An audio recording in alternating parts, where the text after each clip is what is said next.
Allahumma taqabbal salatana, Allahumma taqabbal qiyamana, Allahumma taqabbal siyamana wa ruku'ana wa sujudana ya arhamar rahimin.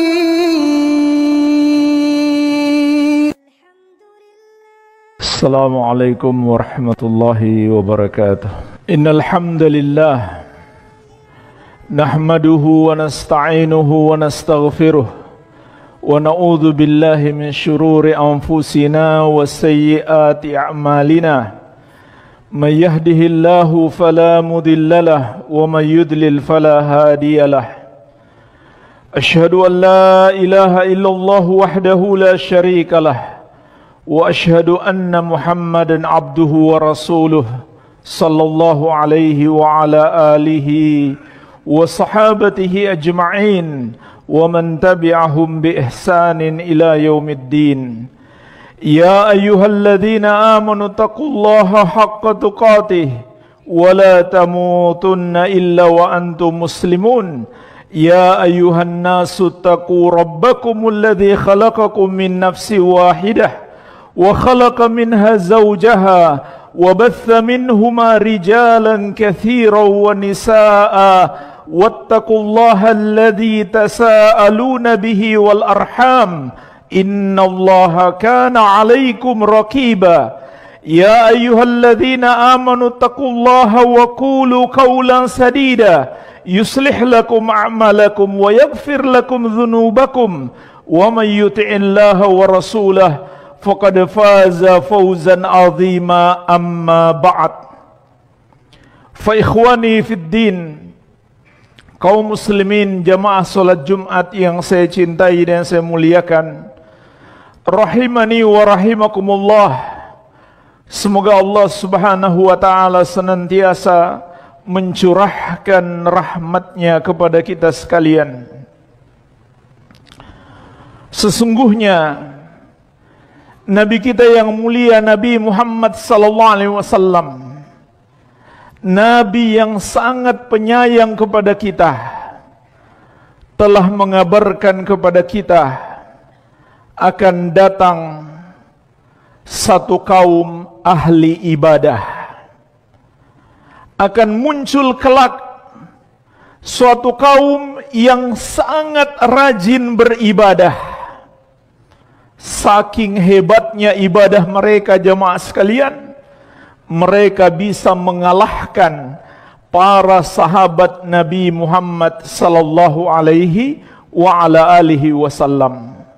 Sahabat Nabi Muhammad sallallahu alaihi wasallam yang telah Allah ridhoi dan telah Allah jamin masuk surga. Ternyata Nabi sallallahu alaihi wasallam mengabarkan akan datang satu kaum yang bisa mengalahkan ibadah mereka. Tapi mengalahkan di sini hanya dari segi kuantitasnya, jumlahnya. Adapun dari segi kualitas, maka umat-umat setelah para sahabat tidak mungkin mengalahkan para sahabat. Tapi dari segi kuantitas, Rasulullah sallallahu alaihi wasallam mengatakan, yakhruju qaumun yaqra'unal Qur'an laisa qira'atukum ila qira'atihim bi syai' wala salatukum ila salatihim bi syai' wala siyamukum ila siyamihim bi syai'. Akan ada satu kaum kelak yang membaca Al-Qur'an. Bacaan kalian wahai para sahabatku tidak ada apa-apanya dibandingkan bacaan mereka. Salat kalian tidak ada apa-apanya dibandingkan salat mereka. Dan puasa kalian tidak ada apa-apanya dibandingkan puasa mereka. Dalam riwayat yang lain, tahkiruna salatakum ila salatihim wa siyamakum ila siyamihim. kalian wahai para sahabatku akan menganggap remeh solat kalian jika kalian bandingkan dengan solat mereka, dan puasa kalian jika kalian bandingkan dengan puasa mereka. Subhanallah jemaah sekalian, betapa hebatnya kaum ini dari segi rajinnya mereka beribadah. Bersamaan dengan itu jemaah sekalian, perhatikanlah Rasulullah sallallahu alaihi wasallam mengatakan tentang mereka, kilabun nar syarru qatla tahta adimis sama. Mereka adalah anjing-anjing neraka. Mereka adalah seburuk-buruk makhluk yang terbunuh di bawah kolong langit. Perhatikan jemaah sekalian, jangan tertipu dengan banyaknya ibadah. Jangan tertipu dengan seruan-seruan yang kelihatannya islami. Dalam hadis yang lain Nabi SAW mengatakan tentang mereka, hudatha'u asnan sufaha'ul ahlam yakuluna min khairi qawlil bariyah yamrukuna minal islam kama yamruku sahmu minar ramiyah wala yujawizu imanuhum hanajirahum. Mereka adalah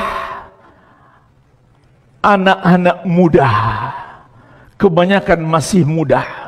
Akal-akal mereka pendek, tidak memikirkan jauh ke depan akibat dari perbuatan mereka, mengikuti emosi kemarahan mereka.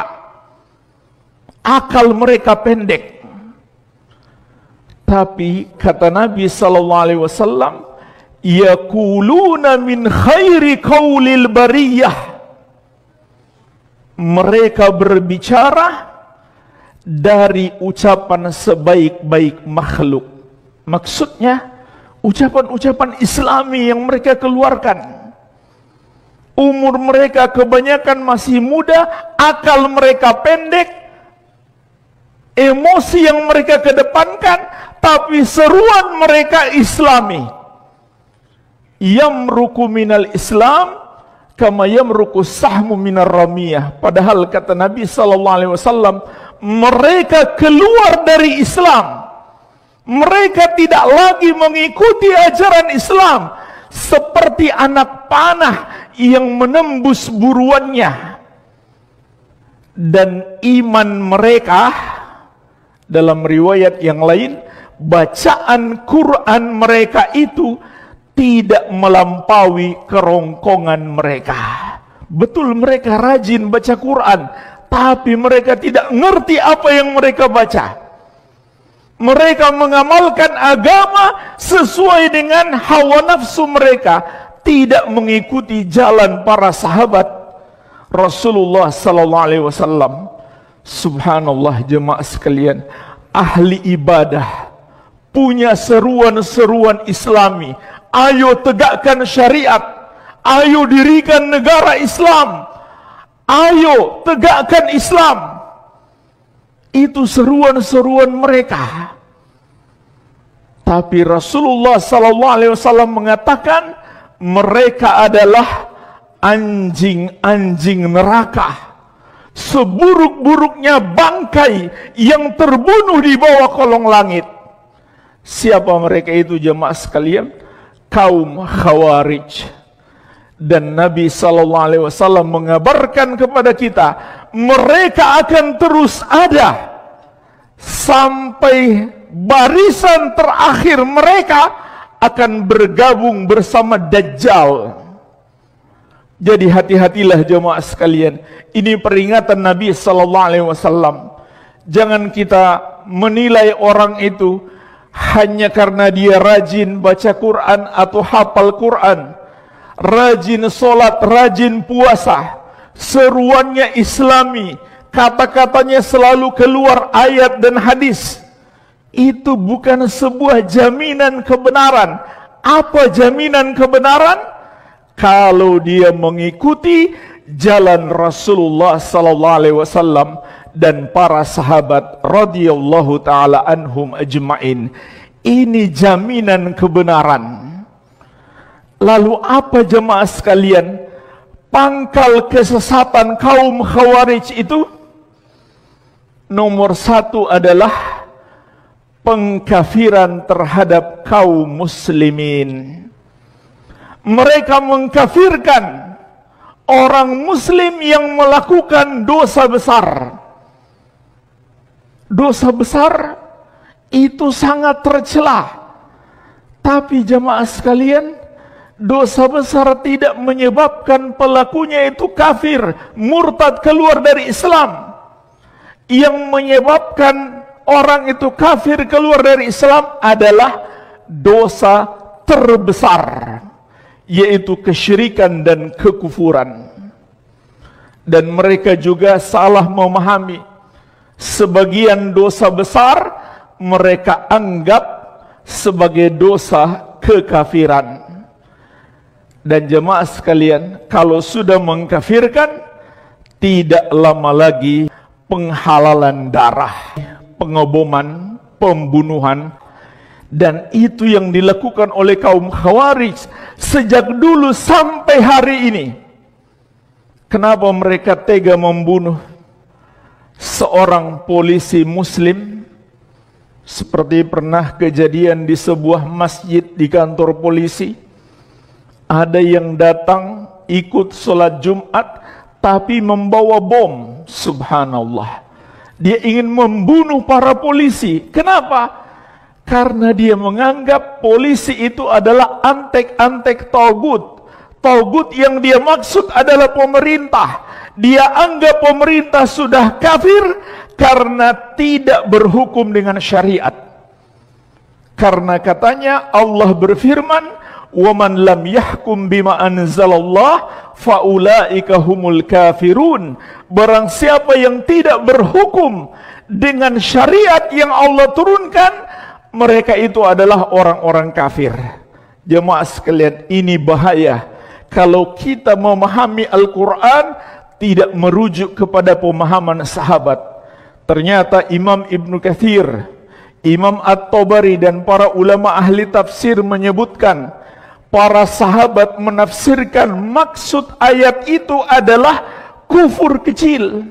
Kufur kecil adalah dosa yang sangat besar, tapi tidak sampai menyebabkan pelakunya kafir, murtad, keluar dari Islam. Ketika dia berhukum dengan selain hukum Allah, itu adalah kufur kecil. Dosa besar iya, tapi tidak sampai menyebabkan pelakunya murtad.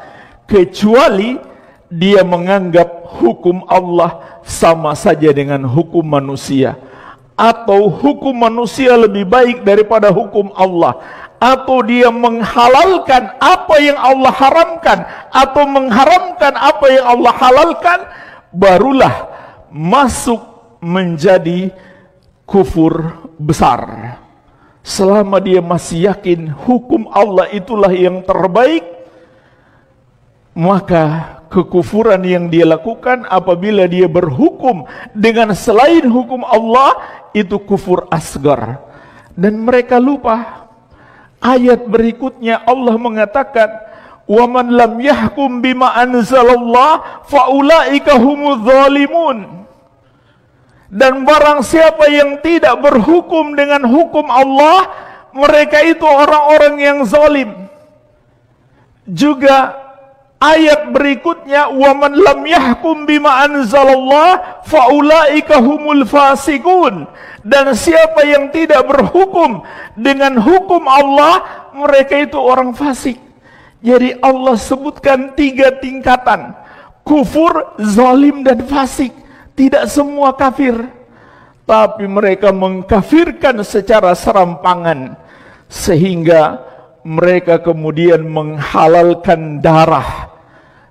Lalu mereka ingin memberontak, ingin menjatuhkan pemerintah yang sah, karena mereka menganggap telah kafir diakibatkan oleh salah paham terhadap ayat Allah Subhanahu wa taala.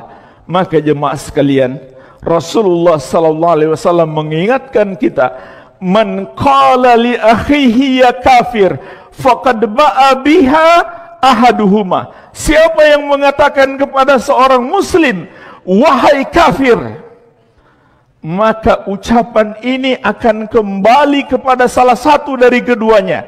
Kalau saudaranya itu tidak kafir, maka ucapan itu akan kembali kepada orang yang mengucapkannya. Jadi hati-hati jemaah sekalian. Bahkan seorang muslim yang jelas-jelas terjerumus dalam kekafiran sekalipun tidak otomatis bisa dikafirkan. Ulama sepakat tidak ada perbedaan pendapat. Ada al-uzru bil jahal. Dia diberi uzur karena dia belum tahu. Ini sepakat ulama, tidak ada perbedaan pendapat. Hanya ulama beda pendapat kapan seseorang itu pantas diberi uzur.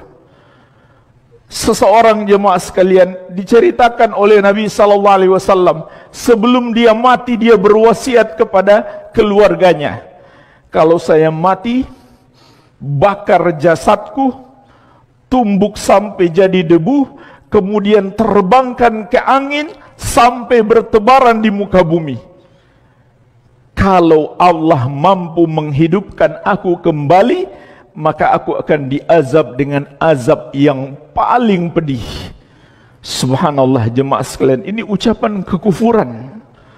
Dia ragu Allah mampu menghidupkan dia kembali. Tapi ternyata setelah dia dibangkitkan oleh Allah kembali menghadap Allah, dan dengan mudahnya Allah hidupkan dia kembali, maka Allah bertanya, kenapa kamu berkata begitu? Dia katakan, karena takut kepadamu ya Allah, maka Allah pun mengampuninya. Ini ucapan kekufuran. Dia ucapkan sebelum mati, tapi ternyata Allah mengampuninya dikarenakan ketidaktahuannya. Bukan karena dia ingin menentang Allah, tapi karena dia belum tahu. Sehingga para ulama mengatakan, seorang muslim yang terjerumus dalam dosa kekafiran sekalipun tidak otomatis langsung bisa dikafirkan. Oleh karena itu jemaah sekalian, urusan pengkafiran itu urusan para ulama. Serahkan kepada orang-orang berilmu. Tidak setiap orang berhak memvonis kafir seorang muslim, walaupun muslim itu telah terjerumus dalam dosa kekafiran, kecuali dia memvonis dengan ilmu. Wabillahi taufik. Alhamdulillah. Wassalatu wassalamu ala Rasulillah wa ala alihi wa sahbihi wa man walah. Wala hawla wala quwwata illa billahi, amma ba'd. Kaum muslimin, jamaah salat Jumat yang saya cintai dan saya muliakan, rahimani wa rahimakumullah. Ketahuilah, pengkafiran itu ada dua macam. Pengkafiran yang tercela dan pengkafiran yang wajib kita lakukan. Pengkafiran yang tercela adalah mengkafirkan seorang muslim. Adapun jemaah sekalian, pengkafiran yang wajib kita lakukan adalah mengkafirkan orang yang dikafirkan oleh Allah dan Rasulnya. Siapa mereka? Orang-orang kafir, orang-orang yang bukan muslim. Perhatikanlah, Allah dengan tegas mengatakan, innal ladzina kafaru min ahlil kitabi wal musyrikina fi nari jahannam khalidina fiha ulaika hum syarrul bariyah. Sesungguhnya orang-orang kafir, siapa mereka? Dua golongan. Yang pertama ahlul kitab, Yahudi dan Nasrani. Yang kedua al-musyrikin, semua orang yang menduakan Allah, yang menyembah kepada selain Allah, walaupun dia masih menyembah Allah, apalagi kalau dia tidak menyembah kepada Allah sama sekali. Allah dengan tegas mengatakan mereka semua kafir. Tempat mereka di neraka jahanam, mereka kekal di dalamnya. mereka itulah seburuk-buruk makhluk. Laqad kafara alladhina qalu innallaha huwal masih ibnu Maryam. Sungguh telah kafir, kata Allah, orang-orang yang berkata Allah itu adalah Al-Masih putra Maryam. Laqad kafara alladhina qalu innallaha thalithu thalatha. Sungguh telah kafir orang-orang yang mengatakan Allah adalah satu dari yang tiga. Dan Allah perintahkan kepada Nabi Muhammad SAW untuk memanggil orang-orang musyrik ketika mereka mengajak Nabi SAW untuk bergabung, bersatu saja. Agama kita bersatu. Kami akan menyembah Tuhanmu wahai Muhammad, kamu pun menyembah Tuhan kami. Enggak usah saling menyalahkan. Maka Allah turunkan satu surat dengan nama Al-Kafirun. Kul ya ayyuhal kafirun, katakan wahai Muhammad, panggil mereka wahai orang-orang kafir. Jamaah sekalian, ini pengkafiran yang wajib. Kalau kita tidak memilikinya, kita tidak melakukannya, kita tidak menganggap orang kafir itu kafir, maka batal Islam kita berdasarkan kesepakatan seluruh ulama. Silahkan buka jemaah sekalian buku-buku dari seluruh madhab, dari 4 madhab: madhab Hanafi, madhab Maliki, Syafi'i, Hambali, dan semua madhab, semua ulama-ulama Islam. Silahkan buka, ulama seluruhnya sepakat, tidak ada perbedaan pendapat. Jika seorang muslim tidak menganggap kafir orang yang dikafirkan oleh Allah dan Rasulnya, maka dia menjadi kafir seperti mereka, batal Islamnya. Para ulama mengatakan, man lam yukaffiril musyrikin aw syakka fi kufrihim aw sahhaha madhhabahum kafara ijma'an. Siapa yang tidak menganggap kafir orang musyrik atau sekedar ragu mereka kafir, tidak. Al-Quran bilang mereka kafir, dia masih ragu-ragu, atau dia malah membenarkan kekafiran mereka, maka dia kafir ijma'an, berdasarkan kesepakatan ulama. Jadi jamaah sekalian, ini ajaran Islam. Maka tidak boleh kalau ada orang yang mengatakan itu ajaran radikal. Bagaimana bisa ajaran Islam dikatakan radikal? Dan ini ajaran Islam yang ulama nggak beda pendapat. Ini beda dengan permasalahan kunut subuh, beda dengan permasalahan tarawih 8 dan 20 yang ulama Islam beda pendapat. Dalam hal ini semua ulama sepakat, kalau kita tidak menganggap kafir orang kafir, berarti kita mendustakan Al-Quran, berarti kita menentang Allah. Maka jemaah sekalian, apakah patut kita seorang muslim mengatakan itu ajaran radikal, menganggap kafir selain muslim? Itu ajaran Islam, jelas ayatnya, jelas hadisnya, sepakat seluruh ulama. Itu bukan ajaran radikal. Radikal itu kalau kita zalim kepada mereka. Ini tidak boleh. Kita wajib menganggap mereka kafir seperti yang Allah katakan, tapi zalim kepada mereka tidak boleh. Perhatikanlah, Allah mengatakan, wala yajrimannakum syana'anu qaumin ala alla ta'dilu i'dilu huwa aqrabu littaqwa. Janganlah kebencianmu kepada satu kaum membawamu tidak berlaku adil kepada mereka atau berbuat zalim. Berlaku adilah, adil itu lebih dekat kepada takwa. Maksud ayat ini, kata para ulama ahli tafsir, kita harus membenci orang kafir, tetapi kita tidak boleh berbuat zalim kepada mereka. Dan Rasulullah SAW mengingatkan dengan keras jamaah sekalian, menghilangkan nyawa orang kafir yang tinggal di negeri Islam, dosanya sangat besar. Beliau bersabda, man qatala mu'ahadan lam yarah raihatal jannah wa inna rihaha la tujadu min masirati arba'ina aman.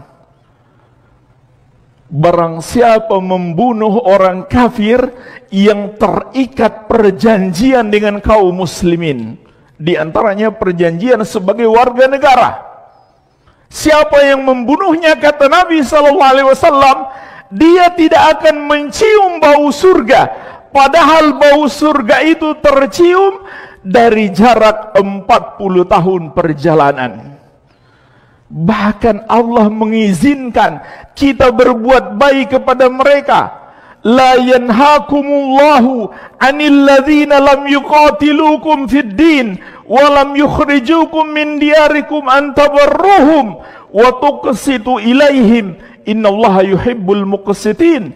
Allah tidak melarang kalian untuk berbuat baik kepada orang-orang kafir yang tidak memerangi kalian karena agama kalian dan tidak mengusir kalian dari negeri kalian, dan berlaku adil kepada mereka.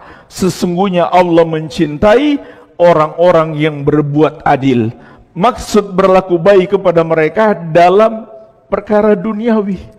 Boleh kita kasih makan mereka, boleh kita kasih uang kepada mereka, tapi bukan berarti boleh kita membantu mereka merayakan hari raya agama mereka. Tidak. Itu bukan berbuat baik, tapi tolong menolong di dalam berbuat dosa. Jadi jemaah sekalian, toleransi jangan kebablasan. Toleransi tidak boleh sampai malah menghilangkan keimanan kita kepada Allah Subhanahu wa ta'ala. Maka mereka itu kafir harus kita yakini, tapi kita jangan berbuat zalim kepada mereka, dan kita boleh berbuat baik kepada mereka dalam urusan dunia selama mereka tidak memerangi kita. Semoga Allah Subhanahu wa ta'ala senantiasa membimbing kita agar selalu berada di atas jalan yang lurus dalam mengamalkan agama yang mulia ini. Dan semoga Allah melindungi kita dari berbagai macam akidah dan pemahaman-pemahaman yang menyimpang. Allahumma salli ala Muhammad wa ala ali Muhammad kama sallaita ala Ibrahim wa ala ali Ibrahim innaka Hamidum Majid. Allahumma ghfir lil muslimina wal muslimat wal mu'minina wal mu'minat al ahya'i minhum wal amwat innaka sami'un qaribun mujibu da'awat. Rabbana atina